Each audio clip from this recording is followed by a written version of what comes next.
আসসালামু আলাইকুম। আপনাদের সাথে আছে আমি জুবায়ের হাসান। ডোনাল্ড ট্রাম্পের জন্য একের পর এক দুঃসংবাদ আসছে। 12 এপ্রিল হাঙ্গেরির নির্বাচনে 16 বছরের শাসক ভিক্টর অরবান পরাজিত হয়েছেন। তাকে বলা হয় ইউরোপের ট্রাম্প, কেননা তিনি ট্রাম্পের উগ্রপন্থী মতবাদকে ধারণ করেন। তিনি অভিবাসী বিরোধী এবং একই সাথে ভীষণভাবে মুসলিম বিরোধী।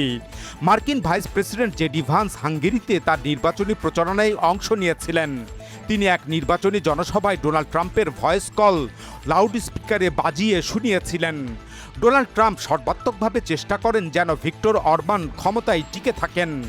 ওদিকে ইসরায়েলি প্রধানমন্ত্রী বেঞ্জামিন নেতানিয়াহুও ভিক্টর অরবানের বন্ধু। নেতানিয়াহু যখন আন্তর্জাতিক আদালত কর্তৃক যুদ্ধ অপরাধের দায়ে অভিযুক্ত হয়ে গ্রেফতারি পরোয়ানার মুখোমুখি হন, সে সময় তিনি ইউরোপের একমাত্র দেশ হিসাবে নির্বিঘ্নে হাঙ্গেরি সফর করেন। সম্প্রতি তার পুত্র হাঙ্গেরি গিয়ে অরবানের নির্বাচনী প্রচারণায় অংশ নেন, কিন্তু শেষ পর্যন্ত ডোনাল্ড ট্রাম্প ও নেতানিয়াহু এই দুজন মিলে ভিক্টর অরবানকে বিজয়ী করতে পারেননি। পর্যবেক্ষকরা বলছেন ভিক্টর অরবানের পরাজয়ের ফলে ইউরোপ জুড়ে ডোনাল্ড ট্রাম্পের উগ্র ডানপন্থী ধারার যে রাজনৈতিক উত্থান ঘটেছে তা ভীষণভাবে হোঁচট খাবে। ইউরোপীয় ইউনিয়নের 27টি দেশের প্রায় সকল নেতারাই ভিক্টর অরবানের এই পরাজয়ে স্বস্তি প্রকাশ করেছেন এবং তারা বেশ দ্রুতই বিজয়ী পেটের মাগিয়ারকে উষ্ণ অভিনন্দন জানিয়েছেন। বস্তুত ইউরোপের অনেক নেতারা এবং রাজনীতিবিদরা এখন ডোনাল্ড ট্রাম্পের কিংবা নেতানিয়াহুর সাথে সখ্যতা কিংবা সংস্রব এড়াতে চান। ইউরোপীয় জনমতের প্রতি লক্ষ্য রেখেই তারা এই কৌশল অবলম্বন করছেন।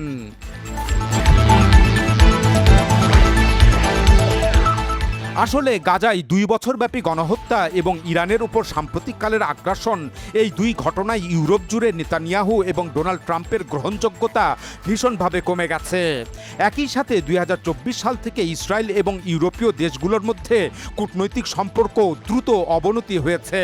এই সম্পর্ক এখন শুধু মৌখিক সমালোচনায় সীমাবদ্ধ নেই, এটি আনুষ্ঠানিক নিষেধাজ্ঞা, দূতাবাস বন্ধ এবং আইনি পদক্ষেপ পর্যন্ত গড়িয়েছে। যেমন ইতালি ও ইসরায়েলের দীর্ঘদিনের কূটনৈতিক জোট বড় ধরনের ভাঙ্গনের মুখে পড়েছে এবং দুই দেশের মধ্যে রাষ্ট্রদূত পর্যায়ে পাল্টাপাল্টি পদক্ষেপ নেওয়া হয়েছে। গত 14 এপ্রিল ইতালির প্রধানমন্ত্রী জর্জিয়া মেলোনি ঘোষণা দেন যে ইতালি ইসরায়েলের সঙ্গে প্রতিরক্ষা সহযোগিতা চুক্তির স্বয়ংক্রিয় নবায়ন ব্যবস্থা স্থগিত করবে। এই চুক্তিটি 2003 সালে স্বাক্ষরিত হয়েছিল। 2026 সালের 13 এপ্রিল এটি আবার 5 বছরের জন্য স্বয়ংক্রিয়ভাবে নবায়ন হওয়ার কথা ছিল। মেলোনি বলেন, মধ্যপ্রাচ্যের বর্তমান পরিস্থিতির কারণে এই চুক্তি বজায় রাখা রাজনৈতিকভাবে ভীষণ কঠিন। বিশেষ করে লেবানন ও ইরানকে ঘিরে সংঘাতের কথা তিনি উল্লেখ করেন। উল্লেখ্য যে মেলোনির ডানপন্থী সরকার ইউরোপে ইসরায়েলের ঘনিষ্ঠ মিত্র ছিল, কিন্তু সাম্প্রতিক সপ্তাহগুলোতে ইতালি লেবাননে ইসরায়েলি হামলার সমালোচনা করেছে। ইতালি অভিযোগ করে যে ইসরায়েলি বাহিনী লেবাননে ইতালীয় শান্তিরক্ষী বহরে গুলি চালিয়েছে। এর প্রতিবাদে ইতালি ইসরায়েলের রাষ্ট্রদূতকে তলব করে। এর জবাবে ইসরায়েলও ইতালির রাষ্ট্রদূতকে তলব করে। ইতালির পররাষ্ট্রমন্ত্রী অ্যান্তোনিও তাজানি লেবাননে বেসামরিক নাগরিকদের উপরে ইসরায়েলি হামলার প্রচণ্ড নিন্দা করেন। ইতালির পররাষ্ট্রমন্ত্রী বৈরুত সফর করে লেবাননের প্রেসিডেন্ট জোসেফ আউন এবং পররাষ্ট্রমন্ত্রী ইউসুফ রাজির সঙ্গে বৈঠক করেন। তিনি বলেন, ইতালি লেবাননের জনগণের পাশে রয়েছে। ওদিকে স্পেনের সাথেও ইসরায়েলের সম্পর্ক চরম নিম্ন পর্যায়ে পৌঁছেছে। দুই দেশ স্থায়ীভাবে রাষ্ট্রদূত প্রত্যাহার করেছে এবং একে অপরের বিরুদ্ধে কূটনৈতিক যুদ্ধের অভিযোগ করেছে। গত 10 এপ্রিল ইসরায়েলের প্রধানমন্ত্রী বেঞ্জামিন নেতানিয়াহু স্পেনকে গাজা শান্তি পরিকল্পনার সমন্বয় কেন্দ্র থেকে বের করে দেন। অন্যদিকে স্পেনের প্রধানমন্ত্রী পেড্রো সানচেজ ইউরোপীয় ইউনিয়নকে ইসরায়েলের সঙ্গে চুক্তি স্থগিত করার আহ্বান জানান। তিনি গাজা ও লেবাননে আন্তর্জাতিক আইনের লঙ্ঘনের অভিযোগ করেন। উল্লেখ্য যে স্পেন 2025 সালে ইসরায়েলের বিরুদ্ধে সম্পূর্ণ অস্ত্র নিষেধাজ্ঞা জারি করে এবং ইসরায়েলমুখী অস্ত্রবাহী জাহাজকে তাদের বন্দরে প্রবেশ করতে দেয় না। এদিকে ইউরোপের আরেকটি গুরুত্বপূর্ণ রাষ্ট্র ফ্রান্সের সাথেও ইসরায়েলের সম্পর্ক ইতিহাসের সর্বনিম্ন পর্যায়ে পৌঁছেছে। ইসরায়েল ঘোষণা দেয় তারা ফ্রান্স থেকে সামরিক আমদানি শূন্যে নামিয়ে আনবে। ওদিকে ফ্রান্স ইরানের বিরুদ্ধে যুক্তরাষ্ট্র ইসরায়েলের সামরিক অভিযানে সমর্থন দেয়নি। ফ্রান্স তাদের আকাশসীমা দিয়ে অস্ত্রবাহী ইসরায়েলি বিমান চলাচলও বন্ধ করে দেয়। প্রেসিডেন্ট ইমানুয়েল ম্যাক্রন লেবাননে ইসরায়েলি হামলাকে অগ্রহণযোগ্য বলেন। উল্লেখ্য যে গত বছর 2025 সালে ফ্রান্স ফিলিস্তিন রাষ্ট্রকে স্বীকৃতি দেয়। এতে ফ্রান্সের সাথে ইসরায়েলের সম্পর্ক খারাপ হতে থাকে। ইউরোপের আরেক দেশ আয়ারল্যান্ড ইসরায়েলের অন্যতম কঠোর সমালোচক। 2025 সালে আয়ারল্যান্ড আন্তর্জাতিক আদালতে ইসরায়েলের বিরুদ্ধে গণহত্যা মামলায় যোগ দেয়। এর আগে 2024 সালে ইসরায়েল আয়ারল্যান্ডে তাদের দূতাবাস বন্ধ করে দেয়। ওদিকে ইউরোপের স্ক্যান্ডিনেভিয়ান অঞ্চলের দেশ নরওয়ে একসময় শান্তি আলোচনায় মধ্যস্থতাকারী দেশ ছিল, কিন্তু এখন তারা ইসরায়েলের বিরুদ্ধে কঠোর অবস্থান নিয়েছে। 2026 সালে নরওয়ে ইসরায়েলের সঙ্গে কূটনৈতিক সম্পর্ক বয়কট ঘোষণা করে। এদের পাশাপাশি স্লোভেনিয়া ইউরোপীয় ইউনিয়নের মধ্যে প্রথম দেশ হিসাবে ইসরায়েলের বিরুদ্ধে পূর্ণ অস্ত্র নিষেধাজ্ঞা দেয়। তারা ইসরায়েলের 2 মন্ত্রীকে দেশে প্রবেশে নিষিদ্ধ করে। আর ন্যাটোর সদর দপ্তরের দেশ বেলজিয়াম ইসরায়েলের বিরুদ্ধে কঠোর আইনি এবং অর্থনৈতিক ব্যবস্থা গ্রহণ করে। তারা ইসরায়েলগামী অস্ত্রবাহী বিমান তাদের আকাশসীমা ব্যবহার করতে দেয় না। বেলজিয়াম আন্তর্জাতিক অপরাধ আদালত কর্তৃক নেতানিয়াহুর বিরুদ্ধে জারি করা গ্রেপ্তারি পরোয়ানা কার্যকর করার ঘোষণা দেয়। সুতরাং সার্বিকভাবে দেখা যাচ্ছে যে ইউরোপের অনেক দেশ এখন ইসরায়েলের বিরুদ্ধে কঠোর অবস্থান নিয়েছে, আর এই পরিস্থিতি ইসরায়েলকে কূটনৈতিকভাবে ক্রমশ বিচ্ছিন্ন করে তুলছে।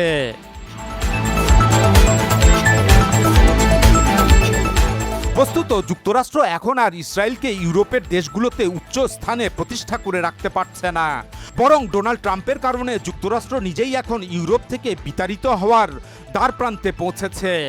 বিশেষ করে ইরান যুদ্ধকে ঘিরে যুক্তরাষ্ট্রের কর্তৃত্ব খর্ব হওয়ার লক্ষণ বেশ স্পষ্টভাবে ফুটে উঠেছে। ইরানের বিরুদ্ধে যুদ্ধে ন্যাটো কিংবা ইউরোপীয় মিত্রদের সাহায্য না পাওয়ায় ডোনাল্ড ট্রাম্প ন্যাটো ছাড়ার হুমকি দিয়েছেন। তিনি যুক্তরাষ্ট্র ছাড়া ন্যাটোকে পেপার টাইগার বলেছেন। তিনি নানাভাবে ইউরোপের শীর্ষ নেতাদের কটূক্তি ও অপদস্থ করেছেন। আর এই তালিকায় রয়েছে ব্রিটিশ প্রধানমন্ত্রী কিয়ার স্টারমার, ফ্রান্সের প্রেসিডেন্ট ইমানুয়েল ম্যাক্রন, আয়ারল্যান্ডের প্রধানমন্ত্রী সহ আরও অনেকে। ডোনাল্ড ট্রাম্পের এই ক্ষুব্ধতার কারণ হলো তার আহ্বানে ইউরোপের কোনো দেশই ইরান আক্রমণে জড়িত হয়নি কিংবা হরমুজ প্রণালী অবরোধে সামিল হয়নি। ডোনাল্ড ট্রাম্প কয়েক দফা হুমকি প্রদান করেও ইউরোপের কোনো দেশকে সাথে নিতে পারেননি। ডোনাল্ড ট্রাম্প তার প্রতিবেশী দেশ কানাডার ওপরও হুমকি দেন। কানাডাকে যুক্তরাষ্ট্রের 51তম প্রদেশ করার কথা বলেন। কানাডার প্রধানমন্ত্রী মার্ক কার্নির উদ্দেশ্যে ব্যঙ্গাত্মক ঢঙ্গে কথা বলেন। এর আগে ডোনাল্ড ট্রাম্প গ্রিনল্যান্ড দখলের হুমকি দেন। এতে ডেনমার্কের সাথে যুক্তরাষ্ট্রের যুদ্ধ পরিস্থিতির মতো সম্পর্কের অবনতি ঘটে। ন্যাটো সামরিক জোটের অস্তিত্ব নিয়ে প্রশ্ন ওঠে। সম্প্রতি ডোনাল্ড ট্রাম্প রোমান ক্যাথলিক খ্রিস্টানদের প্রধান ধর্মীয় গুরু পোপ লিওর উপরও চড়াও হয়েছেন। এর কারণ পোপ লিও ইরান যুদ্ধের সমালোচনা করেছিলেন এবং ডোনাল্ড ট্রাম্প ইরানিয়ান সভ্যতা ধ্বংসের যে হুমকি দিয়েছিলেন তা থেকে বিরত হওয়ার আহ্বান জানিয়েছিলেন।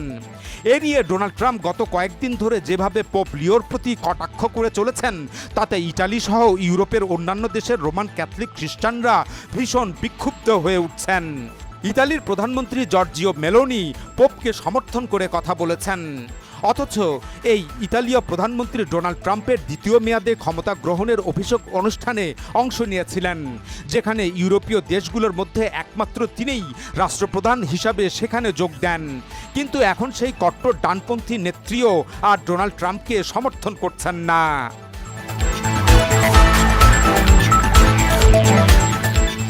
আসলে বর্তমান যুগকে বলা হচ্ছে বিশ্ব পালাবদলের যুগ। সামরিক ও অর্থনৈতিক শ্রেষ্ঠত্বের লড়াইয়ে চীন যুক্তরাষ্ট্রের ঘাড়ে নিঃশ্বাস ফেলছে।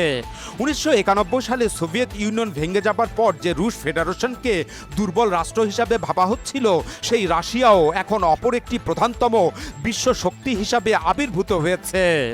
এমত অবস্থায় যুক্তরাষ্ট্রের শ্রেষ্ঠত্ব ধরে রাখতে যে প্রজ্ঞা প্রদর্শন এবং কর্মকৌশল গ্রহণের প্রয়োজন ছিল, ডোনাল্ড ট্রাম্প তা করতে ব্যর্থ হয়েছেন। ডোনাল্ড ট্রাম্প দ্বিতীয় মেয়াদে ক্ষমতায় এসেই বিশ্বের প্রায় সব দেশের উপর নানা পর্যায়ের আমদানি শুল্ক আরোপ করেন। আবার তিনি সেই শুল্ক হার দেশভেদে দফায় দফায় রদবদল করতে থাকেন। শেষ পর্যন্ত মার্কিন সর্বোচ্চ আদালতের মাধ্যমে তার এই আমদানি শুল্ক আরোপের নীতি স্থগিত হয়ে যায়, যা ছিল ডোনাল্ড ট্রাম্পের জন্য এক বিরাট অভ্যন্তরীণ ধাক্কা। আসলে ডোনাল্ড ট্রাম্পের বিশ্ব বাণিজ্য ব্যবস্থা এবং আন্তর্জাতিক রীতিনীতি সম্পর্কিত বোঝাপড়ায় যথেষ্ট ঘাটতি রয়েছে। যুক্তরাষ্ট্র নিজেই এক সময় ওয়ার্ল্ড ট্রেড অর্গানাইজেশন প্রতিষ্ঠা করে উন্মুক্ত বিশ্ব বাণিজ্য ব্যবস্থার প্রচলন করেছিল। যুক্তরাষ্ট্র সমকালীন বিশ্বে তার স্বার্থ পূরণের জন্যই এই ব্যবস্থার প্রচলন করেছিল। এখন ডোনাল্ড ট্রাম্প এ থেকে সরে যেতে চাইছেন। কিন্তু ডোনাল্ড ট্রাম্প চাইলেই কি পুরনো বিশ্ব ব্যবস্থায় ফেরত যেতে পারবেন? বস্তুত ইতিহাস বলে যে বিশ্ব ব্যবস্থা কখনোই ফেলে আসা অতীতে আর ফেরত যেতে পারে না। প্রয়োজনের নিরিখেই দুনিয়া নতুন নতুন ব্যবস্থার সৃষ্টি করে।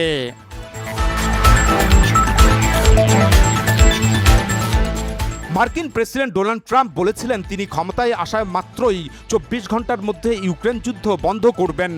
2025 সালের আগস্টে তিনি এক অলীক আত্মবিশ্বাস নিয়ে আলাস্কায় রুশ প্রেসিডেন্ট ভ্লাদিমির পুতিনের সাথে বৈঠক করেন। পুতিনের কাছে তিনি যুদ্ধবিরতির প্রস্তাব দেন, কিন্তু প্রেসিডেন্ট পুতিন তা প্রত্যাখ্যান করেন। প্রেসিডেন্ট পুতিন যুদ্ধবিরতির পরিবর্তে স্থায়ীভাবে যুদ্ধ বন্ধ ও শান্তি চুক্তির পাল্টা প্রস্তাব দেন। ওই বৈঠকে প্রেসিডেন্ট পুতিন ডোনাল্ড ট্রাম্পকে ভূমির বিনিময়ে শান্তি স্থাপনের কথা বলেন। তাতে প্রেসিডেন্ট পুতিন ইউক্রেনের 1/5 ভূমি দাবি করে বসেন। প্রেসিডেন্ট পুতিনের এমন প্রস্তাবে ডোনাল্ড ট্রাম্প হতচকিত হয়ে পড়েন। ডোনাল্ড ট্রাম্প ক্ষমতায় আসার পর নিজেকে বিশ্বে শান্তিবাদী নেতা হিসাবে প্রচার করতে থাকেন। নোবেল প্রাইজ লাভের বেস্ট ক্যান্ডিডেট হিসাবে নিজেকে জাহির করতে থাকেন। গাজা বিষয়ে 28 দফা পরিকল্পনা পেশ করেন। এ নিয়ে তিনি আরব দেশগুলোকে একটি শান্তি চুক্তি করতে বাধ্য করেন। এই শান্তি পরিকল্পনা বাস্তবায়নে Donald Trump board of piece গঠন করেন, কিন্তু ইউরোপের কোনো দেশ এই বোর্ড অফ পিসে যোগ দেয় না। কেননা অনেকে মনে করেন যে ডোনাল্ড ট্রাম্প আসলে জাতিসংঘকে বিলুপ্ত করে দিয়ে এ ধরনের বোর্ড অফ পিসের মাধ্যমে দেশে দেশে তার কর্তৃত্ব প্রতিষ্ঠা করতে চান। ডোনাল্ড ট্রাম্প রাশিয়া ইউক্রেন যুদ্ধ বন্ধের যে 20 দফা পরিকল্পনা পেশ করেন, সেটিও ইউরোপের দেশগুলোর বিরোধিতায় শেষ পর্যন্ত স্থবির হয়ে পড়ে। এখন ইরানের উপর হামলা করার পর ডোনাল্ড ট্রাম্পের গাজা শান্তি পরিকল্পনা এবং রুশ ইউক্রেন শান্তি পরিকল্পনা এ দুটি বাস্তবায়ন অনিশ্চিত হয়ে পড়েছে। ডোনাল্ড ট্রাম্প পানামা খাল দখলের হুমকি দিয়েছিলেন। এটা নিয়ে বর্তমানে চীনের সাথে যুক্তরাষ্ট্রের দ্বন্দ্ব শুরু হয়েছে। ডোনাল্ড ট্রাম্প কিউবার উপর অবরোধ আরোপ করেছেন। তিনি বেশ কয়েক দফা কিউবাকে উপযুক্ত শাস্তিদানের কথা বলেছেন। কিন্তু রাশিয়ার তেলবাহী জাহাজ যখন কিউবায় পৌঁছালো তখন আর ডোনাল্ড ট্রাম্প বাধা দিতে পারেননি। বস্তুত ডোনাল্ড ট্রাম্প শুধুমাত্র দুর্বল রাষ্ট্রের ওপরেই হামলা চালান। তিনি ভেনেজুয়েলায় প্রেসিডেন্ট নিকোলাস মাদুরোকে অপহরণ করতে পেরেছিলেন সেখানকার শাসকচক্র তথা সেনাপ্রধান এবং ভাইস প্রেসিডেন্টের বিশ্বাসঘাতকতার কারণে। এমন আন্তর্জাতিক দস্যুবৃত্তিকে ডোনাল্ড ট্রাম্প নিজের সাফল্য হিসেবে তুলে ধরছেন এবং ভেনেজুয়েলার মতো পরিণতি ভোগ করার জন্য অন্যান্য দুর্বল রাষ্ট্রকে হুমকি দিচ্ছেন। ডোনাল্ড ট্রাম্প ভেনেজুয়েলার রাষ্ট্রপ্রধানকে যেমন সম্মান দেখাননি, তেমনি ইরানের ওপর হামলা চালিয়ে সে দেশের সর্বোচ্চ রাষ্ট্রনেতাকে হত্যা করতেও পিছু পা হননি। দ্বিতীয় বিশ্বযুদ্ধের পর এভাবে কোনো রাষ্ট্র অপর একটি দেশের রাষ্ট্রপ্রধানকে হামলা করে হত্যা করেনি।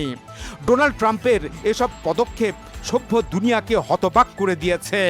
বিশেষ করে আলোচনার মধ্যেই 2 দফা ইরানের উপর হামলা আন্তর্জাতিক রীতিনীতিকে প্রশ্নের মুখে ফেলে দিয়েছে। অনেকেই ভাবছেন পৃথিবী কি তাহলে আবার জঙ্গলের আইনে ফেরত যাবে?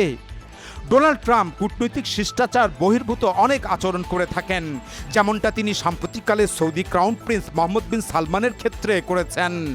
ডোনাল্ড ট্রাম্প ক্ষণে ক্ষণে কথারও পরিবর্তন করেন, যার ফলে ডোনাল্ড ট্রাম্পের নেতৃত্বাধীন যুক্তরাষ্ট্র এখন কূটনৈতিক অঙ্গনে কোণঠাসা হয়ে পড়েছে।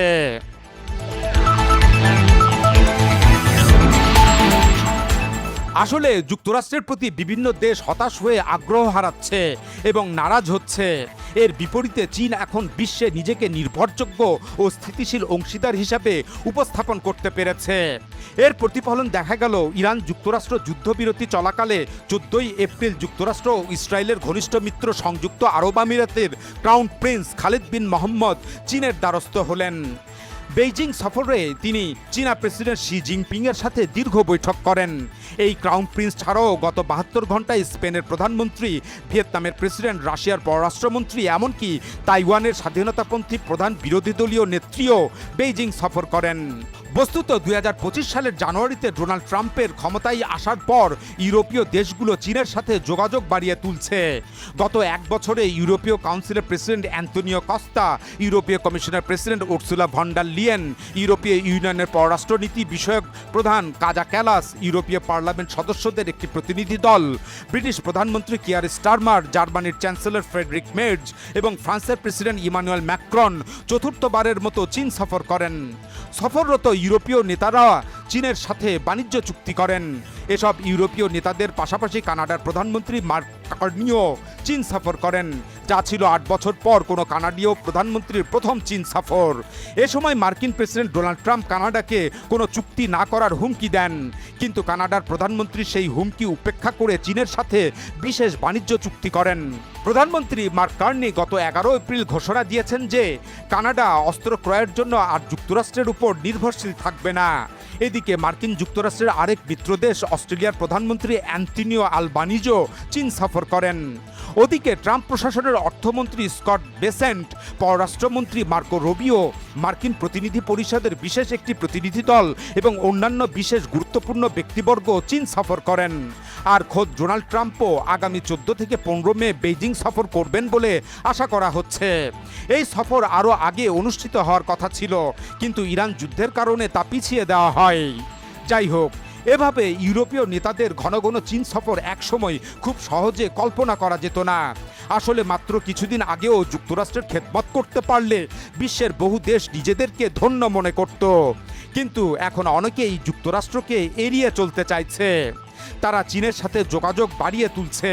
ফলে Washington, New York, Geneva, Paris, Berlin, London, ব্রাসেলসের মতো যে শহরগুলো একসময় আন্তর্জাতিক কূটনীতির কেন্দ্রস্থল ছিল, এখন সেই স্থান দখল করতে চলেছে বেইজিং। এখন এ পর্যন্তই। আল্লাহ হাফেজ।